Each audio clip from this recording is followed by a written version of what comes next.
Hi, everybody. This is Silvio Canto in Dallas, Texas on Tuesday, November the 8th. And welcome to our commentary. It's election day in the United States today, and millions of people are voting as I speak to you right now. Of course, they're going to be voting in different time zones.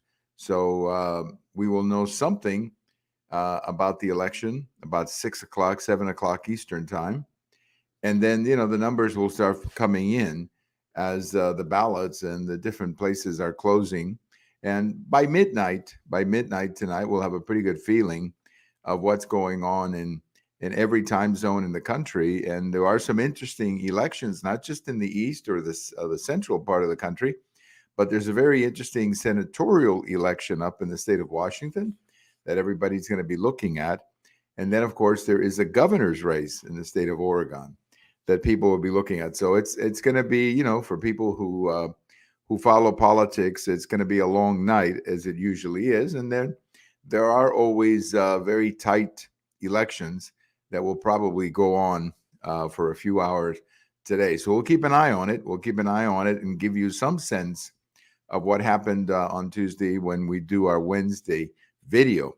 But just like we did on Monday, today we're going to go back and remember some elections from the past, elections that were consequential for the country. But before we do, I have a post over at the American Thinker today on Tuesday morning, and the post is about Beto O'Rourke, um, who is, of course, the Democrat candidate for governor here in Texas. And the title of my post is "Bye Bye Beto, Beto Goodbye," and that's because I think this is it for Beto O'Rourke, at least for a while. You never say never in politics, but it's hard to see Beto O'Rourke running for a state office or a national office anytime soon. Now he's a young man; he can always come back at a later date. But for the time being, I think that Beto O'Rourke has had it with politics. That it has not been good for him. And this is going to be his third consecutive defeat, 2018, 2020, and now 2022. And I just don't see him as a political figure anytime in the near future. Now he could go back to El Paso, Texas, and you never know. He could run for mayor of El Paso, Texas. He could at some point run for Congress again and represent that part of the state. But as far as a national office, senator, president, of course, or a state office like a governor, I just don't see it. I really don't see it. I think he's done as far as that's concerned. And part of the problem, I think, with Beto, and one of the big mistakes that he made in 2018 was his arrogance and the idea that he really, really thought that he could defeat somebody like Governor Abbott in 2022. So he made two big mistakes. One, thinking that he could defeat Governor Abbott, who's a fairly popular governor, and to do so in a year like 2022 when you have a big Republican wave. I mean, this was the worst time in the world for anybody to run against Governor Abbott, uh, but he tried it, and he's going to fail miserably today. So we wish him well. We wish him well. But I just don't think we're going to be seeing Beto running for anything in quite some time. So I think this is it for him, as I said, for some time. Let's look back at some elections on this election day as we wait for the numbers to come in, as we wait for the results to come in. Let's go back and remember some election days from the past. It was on this day in 1864 that President Lincoln was reelected.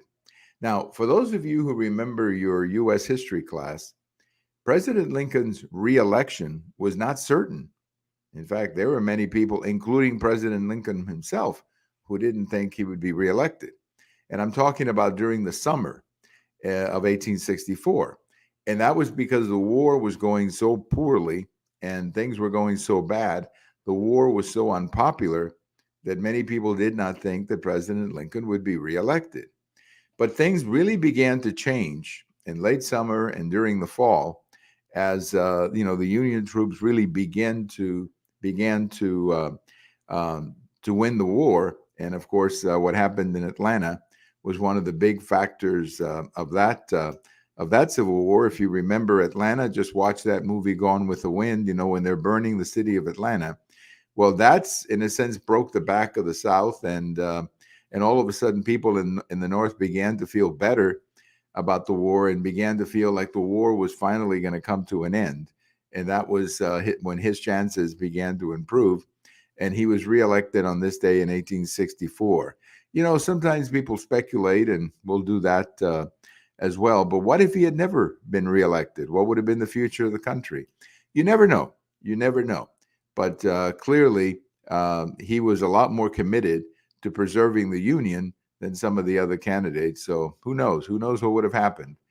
But what did happen was that Abraham Lincoln was reelected, and that took some big steps in the direction of, preserving the Union and putting the country back together. Unfortunately, of course, he was assassinated in April of the following year, and that was another chapter in American history. On this day in 1960, Senator John Kennedy, was elected to the presidency. And that was also a very controversial election. Let me say hello to my friend Diane. That was also a very controversial election. That election went on pretty late into the night, and it wasn't until the next morning that, at least it was declared that Kennedy had won the election. Of course, there were big disputes that year in the votes that were counted in Illinois and Texas and a few other places. And even though Richard Nixon, Vice President Nixon, conceded results for a long time, and even as of today, there are many people who still have questions about what happened on this day in 1960 and whether or not really John Kennedy defeated Richard Nixon. It was a very close election, extremely close election. If you look at the numbers, 77 million people voted, popular vote, and they were separated by 113,000 votes. So, I mean, the numbers are staggering how close that is. And then when you move over to the Electoral College, it was a little bit bigger there, but it was only 301 that, that made President Kennedy or Senator Kennedy president of the United States. So that was a very tough election campaign, a very tough election. And really, the country owes Richard Nixon a great deal for having conceded the results rather than challenged the results, because there were many people, including President Eisenhower, who wanted Nixon to challenge the results because they didn't think he had, in fact, lost the election. But, Nixon decided to concede. Kennedy became president, and we know the rest of the story. On this day in 1960, Senator Kennedy becomes President-elect Kennedy. And a little bit closer to the present, in 1994, and this is one that I remember quite well, in 1994, the Republicans took over the House and the Senate. And that was the famous Gingrich Revolution, where Newt Gingrich, who was a representative from Georgia, put together this amazing coalition and this amazing group of Republican congressmen and senators, and they took over the Congress and the Senate. It was an amazing night, something like 60 seats in the Congress, something like 8 or 9 seats in the Senate. I mean, it was just a remarkable night for the Republicans, and it put the Republicans back in the majority for the first time in 40 years in the House. They had been in the majority in the Senate a couple of times under Eisenhower and under Reagan. But the reality is that it was on this day in 1994 that the Republicans were able to come together and in essence become the party that we know today. This party that we now identify as the Republican Party really became a much more conservative party that night in 1994 when Newt Gingrich led a campaign to take over the House and to take over the Congress. Now, maybe the same thing is going to happen today. I don't know. We saw in 2010 how the Republicans took over the House, and then we saw in 2014 how they took over the Senate. But today, hopefully, we will see it together. I'm pretty confident about the House. I'm confident about the Senate, but those are going to be, at least as of right now, tougher elections to predict because the polling data is too close to call, although there are some pollsters who are declaring that the Republicans will win the Senate. We will wait.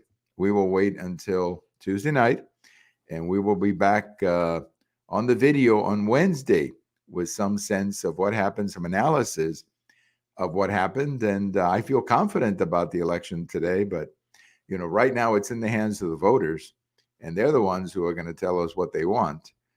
And I think I know what they want, but I'm going to let them tell you, and then we'll talk about it on Wednesday when we get together. Again, my thanks to my friend Diane for some good comments there on the right-hand side, and thank you to all of you for listening and watching. Have a great election day, and if you have not voted, you still have time. You still have time to vote, so get out there and vote. Don't let this opportunity pass you by. Voting is essential to our way of system, our system, and our way of life. So you got to vote. And if you haven't, you got time. You got time. Put on your, get all dressed up and go vote, because you've got time to do it. Thank you for listening. Have a wonderful day, and we'll talk to you later.